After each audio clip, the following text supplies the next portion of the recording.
പ്രതിപക്ഷ നേതാവും അനുസ്മരിച്ചു ശ്രീനിവാസനെ കുറിച്ചുള്ള അദ്ദേഹത്തിന്റെ അനുസ്മരണം എങ്ങനെയായിരുന്നു? പ്രതിപക്ഷ നേതാവിന്റെ വാക്കുകൾ.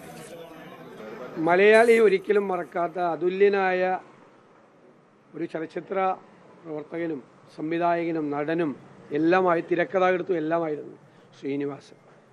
ഇന്നലെ രാവിലെ മാധ്യമപ്രവർത്തകരെ കാണുമ്പോൾ മാധ്യമങ്ങളിൽ അദ്ദേഹം, ഞാൻ സത്യം പറഞ്ഞാൽ CPM-നെ കളിയാക്കിക്കൊണ്ടുള്ള ഒരു പ്രയോഗം. കാരണം തോറ്റു കഴിഞ്ഞാൽ അവർക്ക് വിശ്വാസമാവുന്നില്ല. തോൽപ്പിക്കാൻ എളുപ്പമാണ് നമുക്ക്, പക്ഷേ തോറ്റുവെന്ന് അവരെ വിശ്വസിപ്പിക്കാനാണ് ബുദ്ധിമുട്ട്. അവർ നടത്തുന്ന താത്വികമായ വിശകലനം ശങ്കരാടിച്ചേട്ടൻ്റെ കഥാപാത്രത്തിലൂടെ ശ്രീനിവാസൻ അവതരിപ്പിച്ച കഥാപാത്രത്തെ ഓർത്തുകൊണ്ടാണ് ഞാൻ ഇന്നലെ ശ്രീനിവാസന് ഒരു ബിഗ് സല്യൂട്ട് ആ മാധ്യമപ്രവർത്തകരുമായി സംസാരിച്ചപ്പോൾ ഉണ്ടായി. സത്യത്തിൽ എത്ര കാലത്തിൻ്റെ മുൻപേ നടന്ന ആളാണ് അദ്ദേഹം.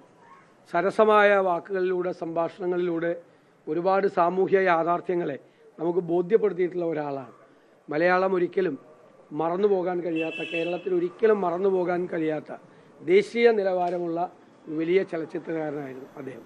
അദ്ദേഹത്തിൻ്റെ ഓർമ്മകൾക്ക് മുന്നിൽ ഞാൻ ആദരവുകൾ അർപ്പിക്കും.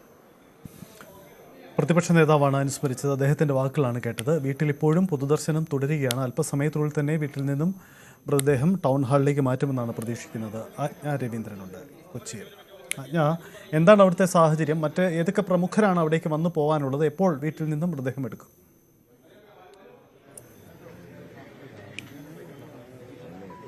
സജിത്ത്, മുഖ്യമന്ത്രി അല്പസമയത്തിനകം ഇവിടേക്ക് എത്തുമെന്നാണ് അറിയാൻ കഴിയുന്നത്. ഇപ്പോൾ നടൻ മമ്മൂട്ടി പൊതുദർശനം കഴിഞ്ഞിട്ട് പോയിട്ടുണ്ട്, ഇപ്പോൾ വന്നിട്ട് പോയിട്ടുണ്ട്. പൊതുദർശനം 1 മണി മുതൽ 2 മണി വരെയുള്ള സമയത്ത് എറണാകുളം ടൗൺ ഹാളിലാണ്. അതിനുശേഷം വീണ്ടും ഇവിടേക്ക് കൊണ്ടുവരും. നാളെ തന്നെയാണ് സംസ്കാരം ഉണ്ടാവുക. നാളെ ഇവിടുത്തെ വീട്ടുവളപ്പിലായിരിക്കും സംസ്കാരം നടക്കുക. ഇത് രാവിലെ 8:30 കൂടിയാണ് നടനും സംവിധായകനും തിരക്കഥാകൃത്തുമൊക്കെയായ ശ്രീനിവാസൻ അന്തരിച്ചത്. ഇന്ന് തൃപ്പൂണിത്തുറ താലൂക്ക് ആശുപത്രിയിൽ വെച്ചാണ് അദ്ദേഹത്തിന്റെ മരണം സ്ഥിരീകരിച്ചത്. അവിടുത്തെ മറ്റു ഫോർമാലിറ്റീസിന് ശേഷമാണ് ഇപ്പോൾ അദ്ദേഹം വീട്ടിൽ ഇപ്പോൾ പൊതുദർശനത്തിലേക്ക്. ഇവിടെ നിരവധി പ്രമുഖരാണ് വളരെ നേരമായി എത്തിക്കൊണ്ടിരിക്കുന്നത്. നിരവധി പ്രമുഖരാണ്. സംവിധായകൻ രഞ്ജി പണിക്കർ, അതുപോലെ രമേശ് പിഷാരടി, മമ്മൂട്ടി തുടങ്ങിയ ആളുകളൊക്കെ ഇവിടെ എത്തിച്ചേർന്നിട്ടുണ്ട്. പലരും മാധ്യമങ്ങളോട് അങ്ങനെ പ്രതികരിക്കുന്ന ഒരു മാനസികാവസ്ഥയിലല്ല എന്നാണ് അറിയിച്ചത്. കാരണം നമുക്കറിയാം, മലയാള സിനിമയിലെ 48 വർഷത്തെ ഒരു മലയാള സിനിമയുടെ ഒരു വലിയൊരു അധ്യായമാണ് ഇല്ലാതായത്. അത് പ്രത്യേകിച്ചും അദ്ദേഹം കഴിഞ്ഞ 4 വർഷമായി അസുഖബാധിതനായിരുന്നു. പലതവണയും റിക്കവർ ചെയ്തു വരുന്ന ഒരു സാഹചര്യം ഉണ്ടായിരുന്നു. ആ സാഹചര്യത്തിൽ സംവിധായകൻ അല്ലെങ്കിൽ തിരക്കഥാകൃത്ത് ശ്രീനിവാസൻ എന്ന പ്രതിഭ വീണ്ടും മലയാള സിനിമയിലേക്ക് തിരിച്ചു വരുമെന്നുള്ളൊരു പ്രതീക്ഷയിൽ തന്നെ ആയിരുന്നു ഉണ്ടായിരുന്നത്. അതുകൊണ്ട് തന്നെ അപ്രതീക്ഷിത വിയോഗം എന്ന് തന്നെ വേണം പറയാൻ.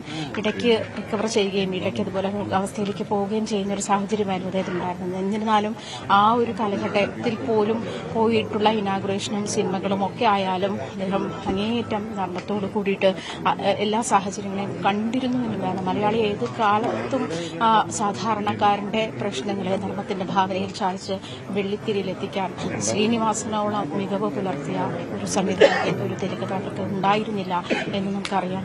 അദ്ദേഹം സിനിമകളുടെ കാലഘട്ടം പോലെ ഈ കഴിഞ്ഞ 48 വർഷം മുഴുവൻ വിവിധ സിനിമയുടെ സമസ്ത മേഖലകളിലൊക്കെ തന്റേതായ വ്യക്തിമുദ്ര പകരം ശ്രീനിവാസൻ = ശ്രീനിവാസൻ എന്ന്